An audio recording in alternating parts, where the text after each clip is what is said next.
প্রিয় ভিউয়ার্স, আশা করি সবাই ভালো আছেন। আজকে আমরা দেখাবো আপনাদেরকে একটি 36 ফ্যানের লুপ বাঁধাই। দর্শক, সময় বাঁচানোর জন্য আমি আগেই লুপগুলি গেঁথে রেখেছি। আমি এখন শুধু বাকি বাকি রেখেছি জ্বালাই করা। দর্শক, আপনাদেরকে দেখাবো এবার বডি আছে কিনা বা আমার লুপ বাঁধাই সঠিক হচ্ছে কিনা। তো আপনারা আমাদের সঙ্গে থাকুন। এই প্রথমে আমি স্টার্টিংগুলো চেক করবো। এই স্টার্টিংয়ে এই যে স্পার্ক উঠেছে, ঠিক আছে। এবার রানিং দেখব, এই রানিংও ঠিক আছে। এবার দর্শক, আপনারা যারা নতুন কাজ শিখেন তাদেরকে একটা কথা বলি, এটা চেক করার পরে আপনারা দেখতে হবে বডি আছে কিনা। অবশ্যই আপনাকে দেখতে হবে বডি আছে কিনা। আমি এমন দেখবো বডি আছে কিনা।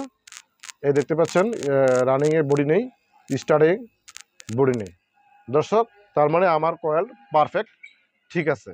এবার আমি 4টা টার্মিনালে জ্বালাই করে ফিটিং করে ফ্যানটি প্রস্তুত করব। তারপর গ্রাহককে ফ্যানটি ওকে করে দিয়ে দিব।